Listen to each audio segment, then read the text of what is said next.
And he does technical things. He reminds me of a guy who you're, as a matter of fact, inducting in the Nevada Boxing Hall of Fame next week, Benito Lopez. And when I used to watch him, by the time I'd start explaining what he was doing something else.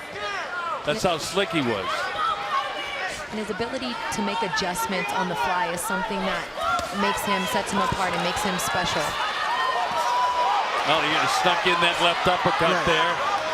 And his jab, which is, everybody talks about, is, it's there.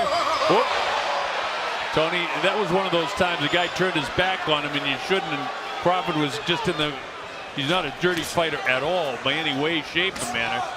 And Postol turned his back on him, and Crawford was in the position of throwing the punch. A little exchange. Crawford sticks his tongue out, walked into a right hand. Yeah, Postol starting to get in punching range here. Landed more punches in this round than any other round. But Crawford dictated it, with the exception of that last 20 seconds, it was a Crawford round. I like to see Terence still try to find a way to throw more combinations, get inside a little bit. I know it's hard with that high guard you're talking about and how he kind of paused that jab hand out there, but no, I haven't really seen many body shots yet from Crawford, and I like to see him try to get inside more. Oh, there's a good lift. Pretty good counter punch there too that Crawford got hit by. Yep. That right hand counter by Postol. And Crawford's turned it up a notch now, as he did get clipped by a shot by Postol. Crowd standing. They're sensing something. That's going to be scored as a knockdown because his knee touched. And Postol is really annoyed with that. But Tony's right. If anything but the bottom of your soles of your feet touch the canvas, it's a knockdown. It's unfortunate because it's going to cost him. Wait, people say, you know what? That he doesn't talk a lot of trash. What a great counter punch. He touched the canvas again. Yep. That's another knockdown.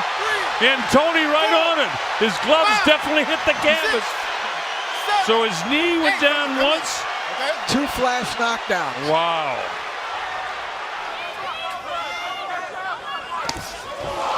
Slick movement there. Pull that left shoulder back and cracked him with the right hand. And those are the slick things he does. And then it's power too. Yeah. And Crawford, meanwhile, is just trying to figure out where he can attack. That hand goes up in the air. He'll come downstairs with the body just like that. Yep.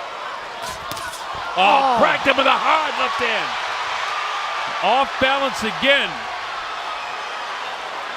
And that's why Postol doesn't want to throw first. When Postol gets hit, he goes off balance.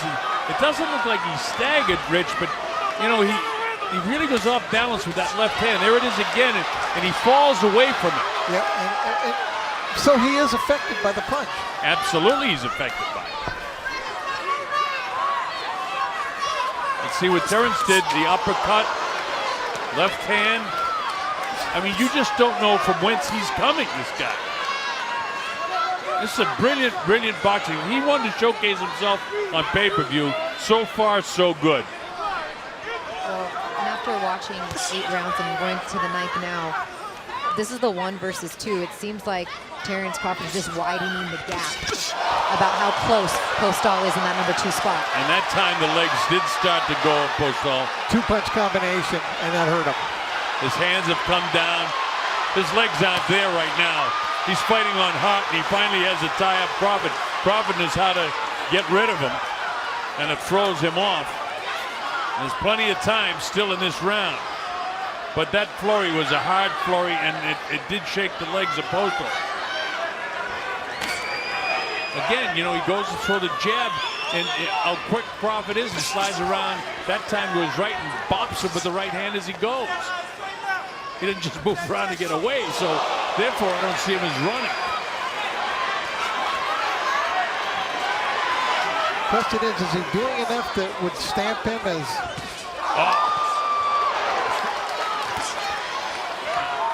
Maybe too little, too late. Yeah, but he should have fought at this pace. Exactly. Before this. You leave yourself 1 round to get it done. But see, he's kind of waltzes into his guy. And here he is, Postol's going for knock. And Crawford knows how to get out of there. when Richard Steele stopped the fight. Although to this day, if you see Meldrick Taylor, we know that was right. Postol is into this thing now. He caught Crawford with a good right hand, but he's backing off. There's only about a minute to go in this fight. Now Crawford saying, come on, I'll fight you. So fight him. Crawford doesn't have to do this. Oh, he hit him right to the button right. with a hard shot on the inside with that right hand. Now Crawford wants to make a point right now. This is the type of fight we thought we'd see all along. By doing Crawford saying, no, you can't do anything with me. Sticks the tongue out. How frustrated is Postol? A good fighter. And Crawford has just made him look almost hapless tonight. This has been a brilliant fight for Crawford, no matter what anybody says. This is a brilliant fight. He nails him, almost dropped him.